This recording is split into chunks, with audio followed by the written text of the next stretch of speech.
하나님의 말씀 보겠습니다. 하나님의 말씀은 누가복음 11장 37절부터 44절까지에 있는 말씀을 나누도록 하겠습니다.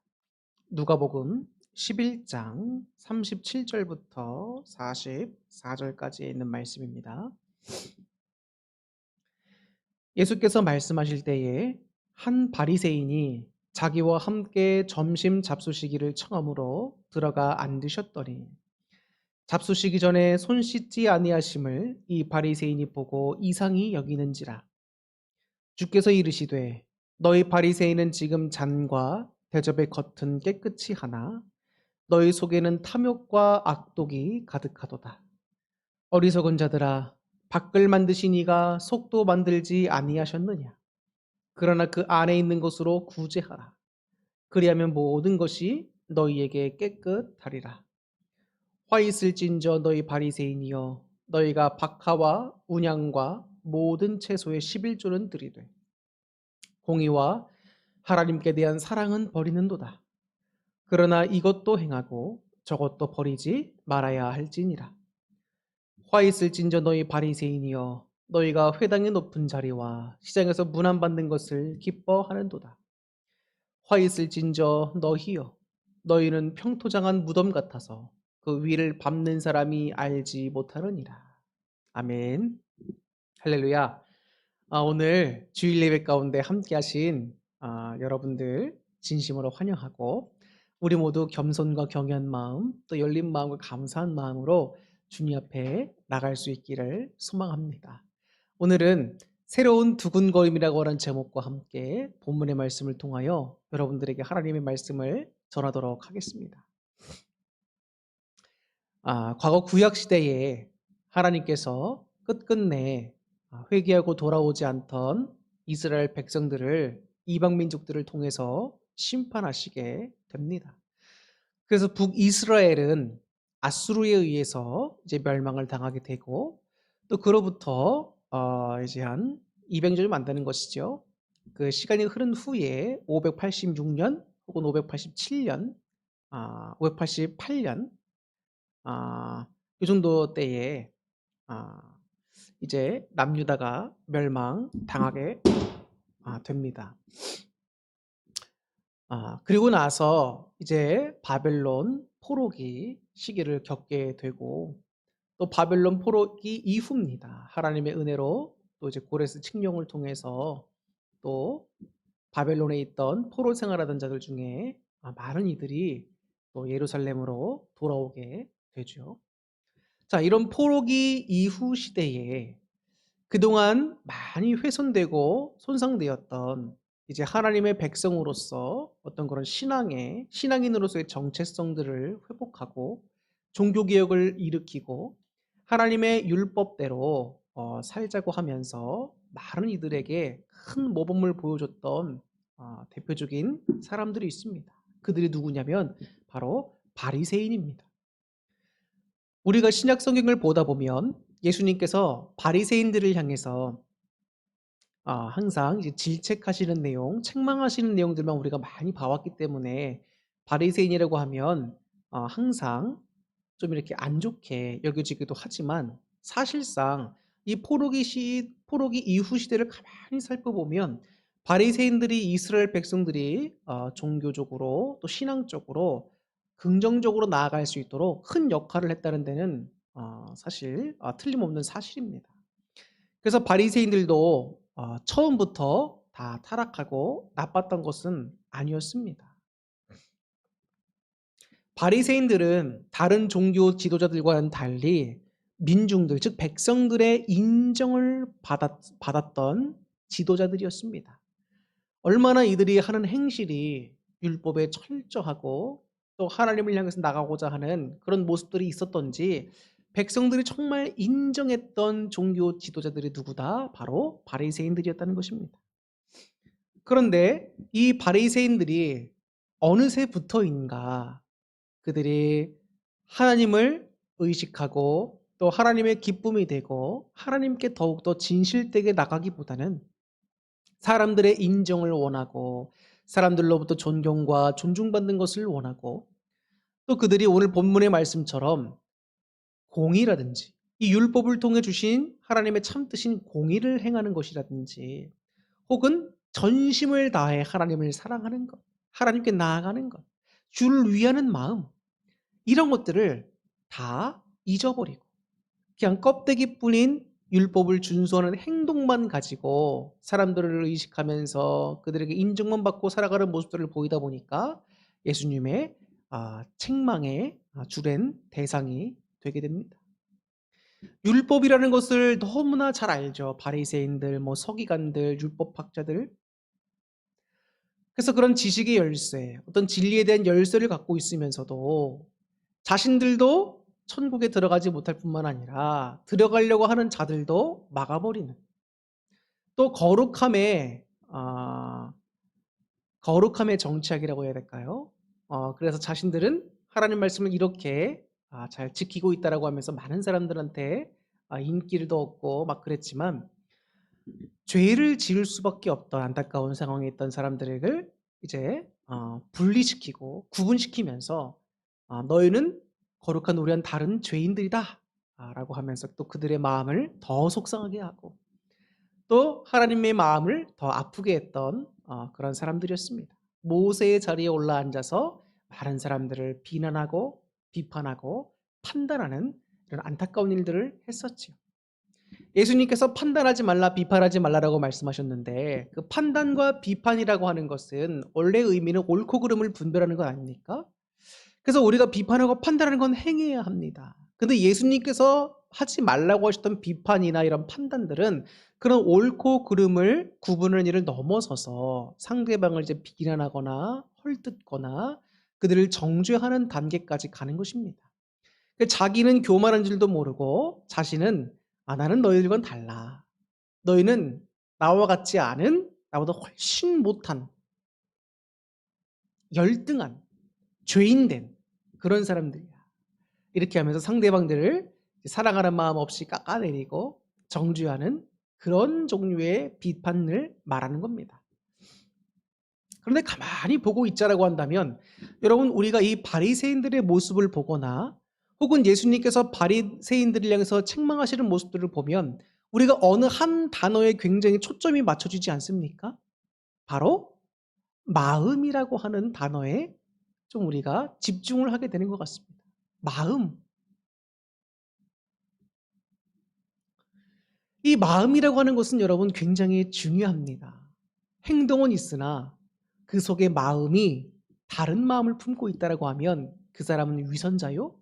거짓된 사람이요?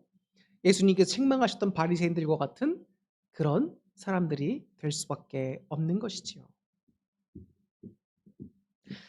바리새인들이 처음에는 굉장히 좋은 모습으로 이스라엘 백성들 가운데 많은 신앙에 긍정적인 영향을 끼쳤다고는 하지만 그것이 주를 향한 마음이 상실되어져 버리고 다른 것으로 대체되면서 변경되어져 버리니까 그들이 이제는 도리어 이스라엘 백성들에게 안 좋은 영향들을 끼치기 시작하게 됩니다. 그리고 하나님의 주된 책망의 대상이 됐던 것이지요. 그래서 겉과 속이 다르다라고 예수님께서 표현하십니다. 겉은 깨끗한 것 같으나 그 속에는 온갖 악독과 탐욕이 다 들어가 있다는 것입니다. 그런데 가만히 보면 여러분 한번 우리가 생각해 보면 과연 바리새인들의 마음속에만 악독과 탐욕이 들어 있을까요? 저는 제 모습을 보면서 인간에 대한 또 이해, 또 이 바리새인들의 모습을 보고 성경을 보면 사람을 바라볼 때에 인간에 대한 이해가 더 넓어지는 것 같습니다. 그런데 사람들의 마음속에는 여러분 누구나 다 악독함과 탐욕이 다 들어 있어요. 탐심의 마음, 욕심은 다 누구나 있잖아요. 그런데 중요한 건 그런 악독과 탐욕의 마음들, 내 마음속에 있는 이 더러운 것들을 주님을 믿고 섬기고 주님의 영으로 우리 안에 가득 채워지면서 점점 이것이 설 자리가 없어지게 되고 내 안에서 내 마음속에서 주님의 은혜로 말미암아 더욱더 선하고 긍정적인 것들이 커지고 그래서 하나님의 백성다운 모습들이 자꾸 우리 밖으로 나타나게 돼야 되는 것이지요. 그래서 우리는 사실 '저 사람은 겉과 속이 달라. 저 사람은 위선자야.'라고 사실 할 수 있는 자격이 정말 없는 것 같습니다.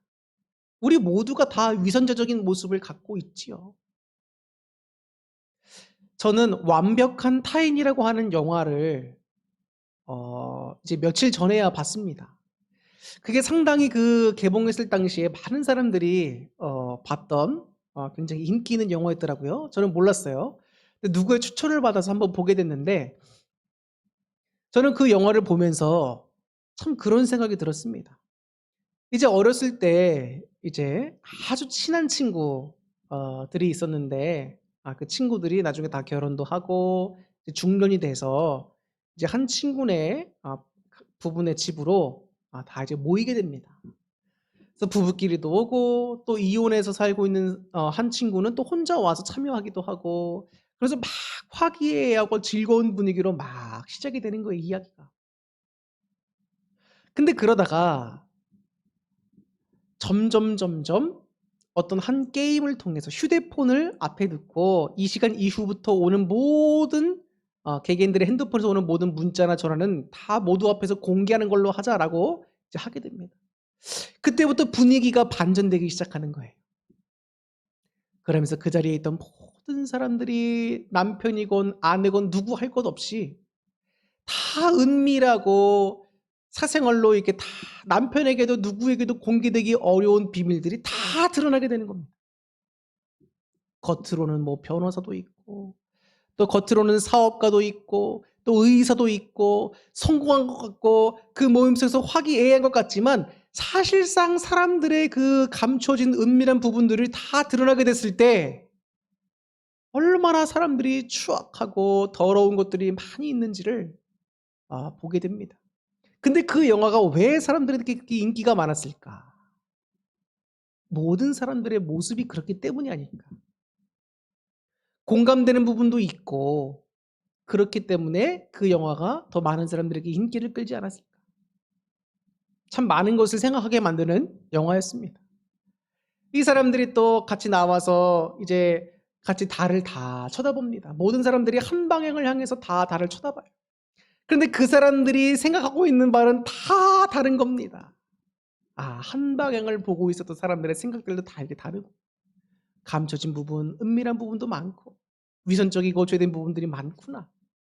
그러면 제가 또 느끼는 거예요. 이 말씀도 읽고 또 그 영화도 보면서 느끼는 게 뭡니까? 사람은 누구나 다 위선적이고 죄악들이 가득하고 우리의 마음을 정말 주님 앞에서 회개하며 정말 점검해 봐야 될 때가 오늘 바로 이때겠구나 라고 하는 생각이 자꾸 드는 겁니다. 주님을 향한 그 사랑의 마음, 신실한 마음을 잃어버렸다는 거예요. 바리새인들이 잃어버렸다. 그걸 가리켜서 예수님께서 뭐라고 표현하시는가? 악하고 음란한 세대여라고 표현하십니다. 악하고 음란한 세대요. 이 음란하다는 것은 여러분 그냥 어떤 행동적으로 음란하다 이런 걸 말하는 게 아닌 겁니다. 그 마음적인 영적인 간음을 주님께 저질렀다는 거예요. 구약에 있는 말씀들을 보다 보면 여러분 이스라엘 백성들이 하나님을 향한 마음이 떠나고 주님을 떠났죠. 그래서 이방 신들을 섬기고 또 주님보다 다른 것이 더 우선순위를 두고 살아가는 그들의 모습을 보면서 주님께서 가늠한 백성들이라고 말했습니다. 가늠한 여인. 주님은 신랑이고 우리는 신부라고 표현이 되고 있는데 가늠했다는 건 뭡니까? 영적인 의미로 우리의 마음이 주를 향한 신실함이 주를 향한 사랑이 다른 것으로 대체됐다. 혹은 그 순수한 주님을 향한 사랑의 마음이 사라져버렸다. 잃어버렸다. 이 의미를 말하는 겁니다. 악독하다. 악독하다는 건 말 그대로 악하다는 거죠. 마음이 악하다. 우리 안에 더러움과 죄악과 주를 향해서 당시 바리새인들은 그 주를 대적하는 마음까지 가잖아요. 주님께서 책망하시면서 회개하라고 기회를 주시고 깨닫게 해주시면 아멘하고 잘못했다고 회개하고 돌아와 그 행동을 돌이키면 될 텐데 마음을 돌이키면 될 텐데 바리새인들은 말 못하게 하는 귀신을 쫓아주신 예수님을 향해서 뭐라고 표현합니까? 귀신의 왕 바알세불을 힘입어서 귀신을 쫓았다라고 하면서 하나님께서 하신 사역을 폄하하고 비난하잖아요. 그리고 악의적인 마음으로 예수님을 시험하면서 그러면 다른 표적을 보여봐라. 네 말을 증명하기 위해 다른 표적을 보여봐라. 근데 예수님께서는 이미 계속 표적을 보여주셨잖아요. 오병이어 사건도 그렇고 바다에서 이제 물리를 걸어오시는 사건도 그렇고 귀신을 쫓는 사건도 그렇고 가나 혼인잔치에서 물을 포도주로 바꾼 사건도 그렇고 이미 예수님은 많은 기적들을 행하면서 보여주셨다. 그런 바리새인들을 향해서 예수님께서 뭐라고 말씀하십니까? 너희들에게 보여줄 표적은 요나의 표적밖에 없다는 겁니다. 요나의 표적은 뭘 의미하는 겁니까? 요나가 고기 뱃속에서 사흘 동안 있다가 니느웨 성에 가서 회개의 복음을 전하잖아요. 심판의 메시지를 전하잖아요. 그 사흘이라고 하는 시간은 여러분 3일을 의미하는 겁니다. 즉 예수님께서 십자가상에 달려 돌아가시고 난 후에 즉 3일 만에 부활하실 것을 말하는 거예요. 너희에게 보일 표적은 앞으로 훗날 있을 예수 그리스도의 부활 사건밖에 없다. 그것이 말로 참으로 예수 그리스도께서 정말 하나님의 아들이셨고 메시아였고 너희들이 그토록 고대하던 바로 그분이다. 확실한 증거다. 그거밖에 보여줄 게 없다는 겁니다. 왜 더 보여줘봤자 믿지를 못하니까. 당시 바리새인들이 이런 악독하고 주님을 향한 마음이 떠난 그런 음란한 마음을 갖고 있던 그들에게는 하나님께서 어떤 기적을 보여주신다 할지라도 다 의심하고 못 믿습니다. 예수님이 부활하셨을 때 예수님의 제자 가운데 하나였던 도마는 비록 예수님이 처음에 부활하신 것을 믿지는 못했지요. 근데 그 마음이 악독하고 음란했던 것은 아닙니다. 인간적인 이성으로 생각할 때 정말 주님이 살아계셨는가를 확실하게 인지하고 믿고 싶었다는 거죠. 그러니까 주님께서도 그를 향하여서 도마에게 책망하지 않습니다. 그러면서 야 만져봐라. 만져보고 믿음 없는 자 되지 말고 믿음 있는 자가 되라고 하시면서 믿음을 더해 주시잖아요. 도마에게는 주를 향한 마음이 있었던 겁니다. 그 열린 마음이 있었던 거예요. 근데 바리새인들의 마음에는 도마의 마음과는 전혀 다른 겁니다. 악독하고 음란하고 그 마음 자체가 너무나 완악하고 완고하게 굳어져 있고 주님이 아닌 다른 것들로 가득 차 있다 보니까 주님을 자꾸 튕겨내게 되는 거예요. 튕겨내게. 신앙이 병들고 영적으로 병들다 보니까 주님을 대적할 뿐만 아니라 이후에는 예수님을 잡아 죽이는데 주된 사람들로 악하게 타락한 모습으로 우리에게 보여주게 되잖아요.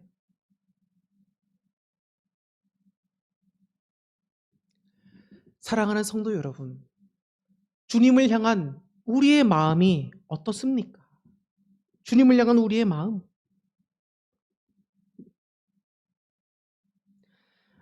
바리새인과 같이 우리 마음 상태가 만약에 타락했다면 우리 삶 속에 어떤 모습으로 나타나게 되는가? 첫 번째는 완악하고 영적으로 음란한 모습으로 나타나게 됩니다. 그래서 우리의 마음이 주를 향한 신실성과 순수성과 그 사랑의 마음을 자꾸 잃어버리게 되고 껍데기 뿌린 형식적인 모습만 나타나게 돼요.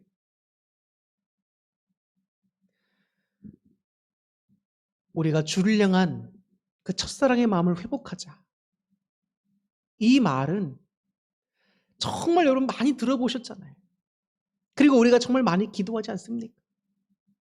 주를 우리가 처음 만났을 때, 우리가 성령님을 처음 경험했을 때 그때의 마음이 어땠습니까? 너무나 감격스럽고 막 눈물이 나고 가슴이 뜨거워지고 말로는 형용할 수 없는 그 기쁨과 감사가 막 넘쳐납니다. 어떤 상황과 환경이 바뀌어서가 아니에요. 그냥 주로 인하여서 그 주시는 은혜로 말미암아 하나님 자체만으로 우리 마음이 막 뜨거워지고 감사하고 기뻤다.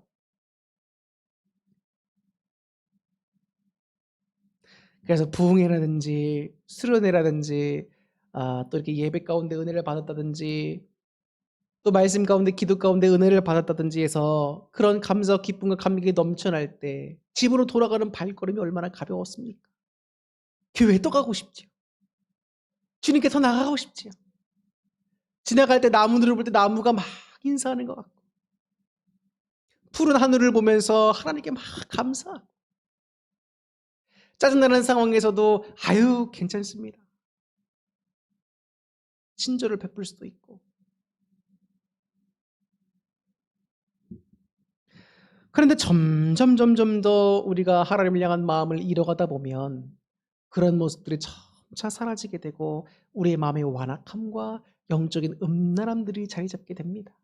그래서 하나님보다 다른 것에 더 우선순위를 두게 되고 나도 모르는 사이에 영적으로 간음을 저지르면서 우상 숭배를 하게 되고 하나님께 안타깝지만 책망의 대상이 됩니다.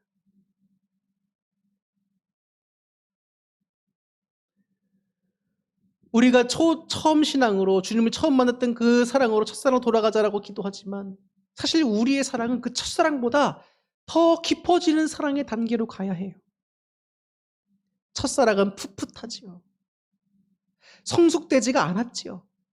뜨겁고 막 두근두근거리고 막 열정이 넘쳐나고 막 그런 사랑이 첫사랑일 수는 있으나 시간이 흘러갈수록 그 사랑은 더 깊어진 사랑 형태의 사랑으로 변화되어야 됩니다.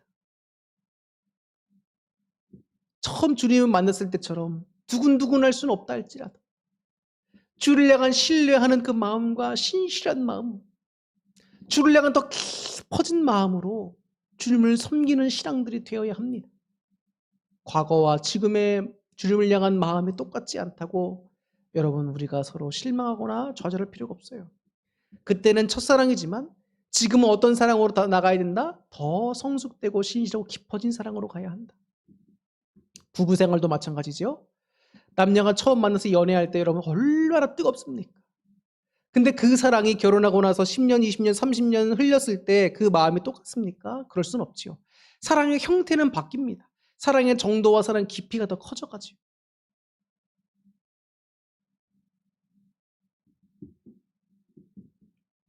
우리의 주를 향한 사랑의 마음도 그래야 합니다. 매번 뜨겁지 않다고 해서 내가 주님을 사랑하지 않아 그건 아니지요. 그러나 더 신실하게 더 깊이 있게 주님을 더 의지하는 마음, 더 주를 향해서 내가 어떻게 하면 주님의 기쁨이 될 수 있을까 고민하는 그 마음들이 주를 향한 사랑의 마음이라고 할 수 있지 않겠습니까? 저는 오늘도 예배를 준비하면서 미리 나와서 기도하고 찬양을 드리고 이제서 혼자 부흥회합니다. 혼자 나와서 기도하고 혼자 부흥회하고.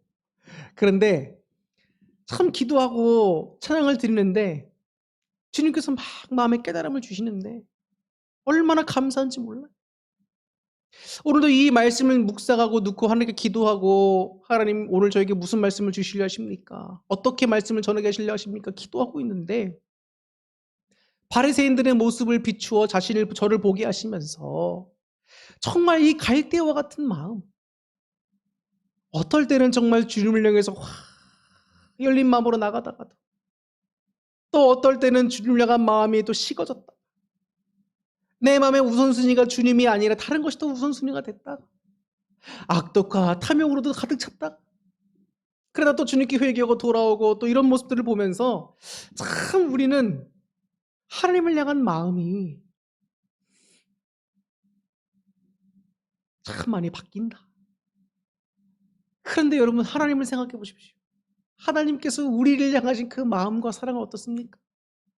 변함이 없어요. 변함이 없어. 얼마나 마음이 감동되고 은혜가 되는지 몰라요.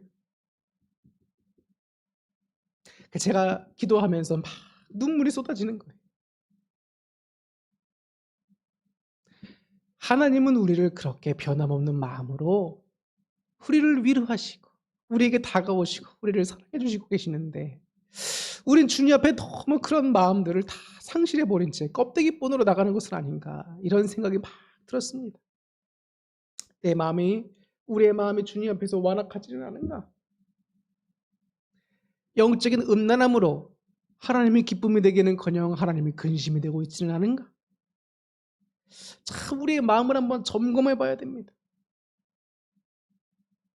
또 우리의 마음을 주님을 향한 마음을 잃어버리게 되면 어떤 현상이 발생하게 되는가? 하나님의 말씀을 들을 때 자꾸 튕겨내게 됩니다. 예수님께서 바리새인들을 책망하시기 위해 말씀하시는 것은 사랑이 없다면 할 수가 없는 내용인 것이죠. 그 사람들이 지옥 가건 멸망당하건 말건 무슨 상관입니까? 내버려 두면 되지. 근데 예수님께서는 그들도 끝까지 사랑하시는 거예요. 회개하고 돌아올 수 있는 말씀을 계속 주십니다. 근데 바리새인들이 어떻게 했습니까? 끝끝내 그 하나님의 말씀, 예수님의 말씀을 튕겨내는 거예요. 마음에서 자꾸 튕겨내. 목사가 하나님 말씀을 전하고 있는데 자꾸 자기 마음에 안 든다고 자꾸 튕겨. 저 말씀은 나에게 주시는 말씀이 아니라 내 옆에 있는 어떤 성도에게 주시는 말씀이다. 혹은 내 배우자에게 주시는 말씀이다라고 하면서 자꾸 그 말씀을 튕겨내고 옆으로 흘려보냅니다. 그리고 회개하지 않아요. 그런 모습들이 자꾸 나온다면 여러분 우리 마음이 주님께로부터 얼마나 멀어졌는지를 한번 점검해 봐요. 그리고 세 번째, 우리 마음이 하나님께 자꾸 멀어지다 보면 어떤 일이 발생하는가? 하나님을 의식하기보다는 사람을 의식하게 됩니다. 하나님께 칭찬받기 위해서 내가 어떻게 하면 하나님의 기쁨이 될 수 있을까를 생각하기보다는 어떻게 하면 사람의 기쁨이 될 수 있을까? 어떻게 하면 사람에게 인정받을까에 더 집중하게 된다. 시선이 하나님에게서 사람에게로 돌려지게 됩니다. 바리새인들이 그랬잖아요. 그러니까 바리새인들은 자신들을 책망하면서 자신들의 체면을 깎아먹고 계시는 예수님을 굉장히 미워하고 급기야 죽이려는 마음까지 갖게 되잖아요. 그 왜 그런 겁니까? 사람들을 의식하니까. 처음에 서두에도 말씀드렸다시피 바리새인들은 백성들의 인정을 받아서 종교 지도자격으로 세워진 사람들입니다. 종교 지도에 세워진 사람들이에요. 그러니까 얼마나 사람들을 많이 인식하겠습니까? 세리와 비교되는 그 비유에서도 바리새인들은 사람들 앞에 나아가서 눈은 부릅뜨고 높은 곳에 올라가서 모든 많은 사람들이 보도록 두 손 번쩍 들고 주를 향해서 기도하잖아요. 그럼 다 자기가 율법을 지키며 잘한 것만 늘어놓습니다. 그 사람들이 보고 이야 대단하다. 이런 걸 바라는 거 아니겠습니까? 근데 우리의 모습이 하나님보다 사람들을 더 의식하고 있지는 않습니까? 그러면 하나님을 향한 내 마음 상태가 어떤지 점검해 봐야 될 때가 됐다는 거예요.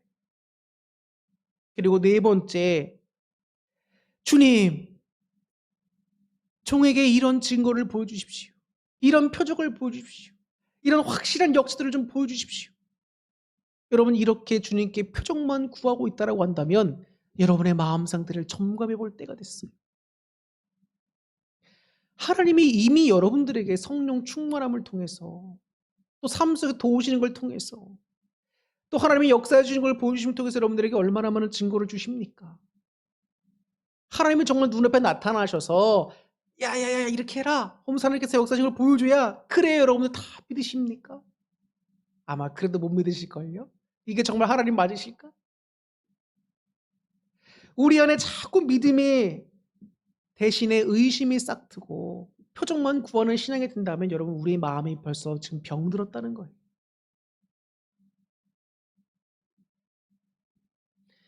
또 우리 마음속에 은근슬쩍 예수님과 하나님께 대해서 서운한 마음이 생긴다거나 주를 나도 모르게 대적하고 있는 마음이 생긴다거나 또 주님을 자꾸 시험하고 의심하고 또 내 마음속에 분냄이 일어나고 또 비난하고 폄하하는 내용들이 자꾸 발생하고 있다면 아 주님을 향한 내 마음이 지금 멀어졌구나. 내 마음속에 주를 향한 사랑이 식어가고 있구나. 영적으로 병들었구나. 여러분 우리가 빨리 캐치하고 회개해야 됩니다. 대구 순복음교회 이건호 목사님께서 치유 사역을 하시는 분인데 내적 치유 사역을 하시는 분인데 그분이 그 내적 치유 설교 가운데 이런 예화를 드시더라고요. 한 목사님이 이제 문제가 있어서 40일 금식 기도를 하면서 하나님께 기도로서 나아갔다고 합니다.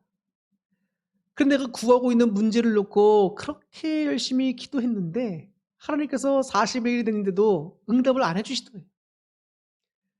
그 응답받기 위해서 40일 금식 기도 이후에 또 더 추가로 금식하면서 한 8일짜리를 더 했나? 그런데 하나님께서 응답을 주시는데 이 목사님이 하나님께 구했던 기도의 내용은 이런 거예요. 하나님 왜 저에게 더 많은 성도님들을 안 보내주십니까? 근데 하나님이 그 목사님에게 응답해 주시기를 이렇게 말씀하십니다. 내 마음속에 그 목사님 마음이죠. 네 마음속에 평안이 없는데 어떻게 너에게 성도를 더 보내줄 수가 있겠냐는 거예요. 놀랍죠? 마음 상태를 지적하십니다. 마음 상태. 주님은 우리의 행위적인 것보다도 여러분 진실된 그 마음 상태를 더 원하신다. 가식적이고 행위뿐인 신앙 말고 주를 향한 진실한 우리 마음이 어떠냐는 거예요. 하나님은 우리를 변함없이 신실하시게 사랑하고 계시는데 우리의 마음 상태, 주를 향한 우리의 마음 상태는 어떠냐는 겁니다. 어떠냐는 거예요. 우리는 근본적으로 주님께 정말 구하고 회개해야 될 부분들을 구하지 아니하고 자꾸 엉뚱한 거 다른 거 내 기준에서 이게 옳다라고 생각하는 것만 자꾸 구합니다. 그러니까 하나님 뜻대로 구하는 게 아직도 우리는 뭔지 몰라요. 그러니까 성령님이 우리 가운데 탄식하시면서 우리를 중보기도 해주시잖아요. 왜? 우리가 뭘 구할지를 알지도 못하고 구하는 것들이 많으니까. 우리 기도도 한번 다시 점검해 볼 때가 된 겁니다, 여러분. 여러분들이 하나님을 위해서 정말 이렇게 기도하고 있는 것이 정말 하나님 뜻이 맞는지 한번 더 여쭤보세요. 내 마음 상태를 한번 점검해 보시라고. 주를 향한 내 마음의 중심이 어떠한가. 미국 목회자들의 여러분 기도 시간이 대략 평균 20분 정도 된다고 합니다. 그런데 우리나라 한국 개신교 목사님들이 기도하는 시간은 미국 목사님들에 비하면 여러분 너무나 많죠. 비교할 수 없을 만큼 많습니다. 뭐 1시간은 기본이고 2시간, 3시간, 많은 분들 4시간도 기도하시고 새벽 예배도 여러분 있지요. 수요 예배, 금요 예배 있지요. 얼마나 많은 예배가 있습니까? 근데 미국 교회 목사님들은 주일날 한 번 드리면 되잖아요. 우리 한국 교회에 개신교 많은 목사님들 많이 열심히 오랫동안 기도합니다. 그런데 미국 목사님들은 평균 20분 정도 기도하더라도 하나님의 성령의 놀라운 역사가 막 일어납니다. 왜 그러는 걸까요? 기도 시간이 그러면 중요한 게 아닙니까? 그 말씀을 드리려는 건 아니에요.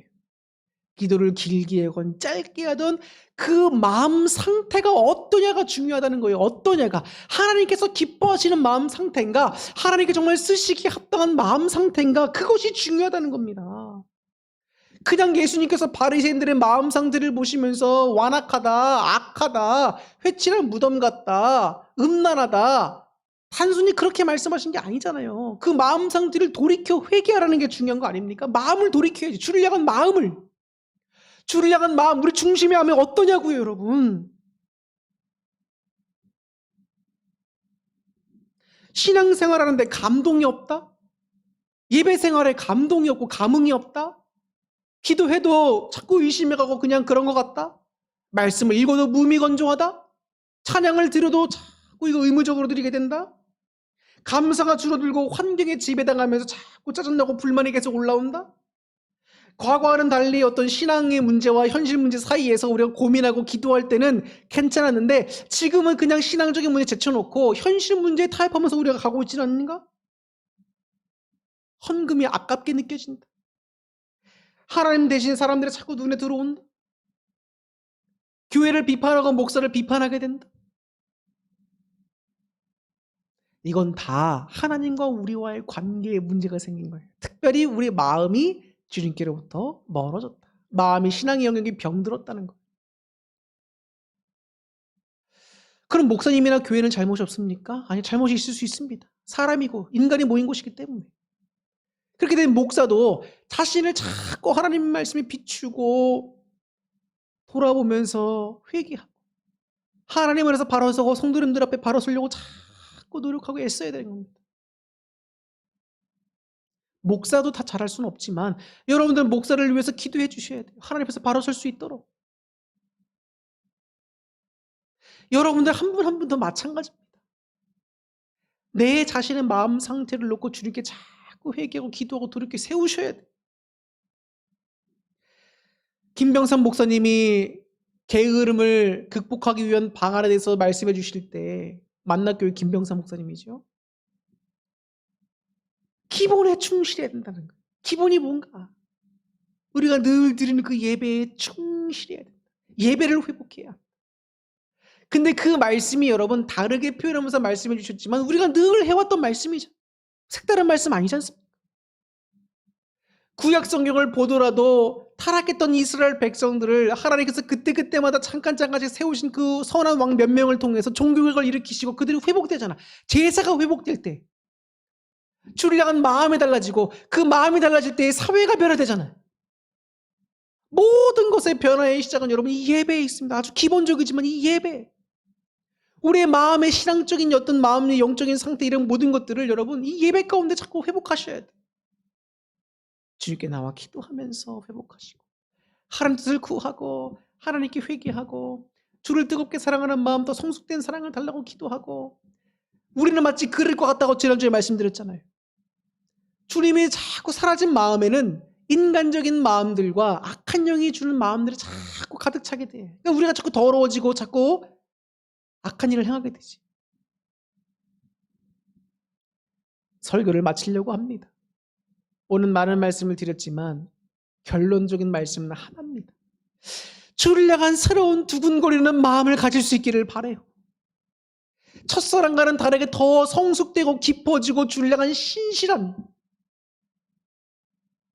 그런 새로운 두근거리는 마음이 저와 여러분들에게 있기를 주님의 이름으로 축원합니다. 기도하겠습니다.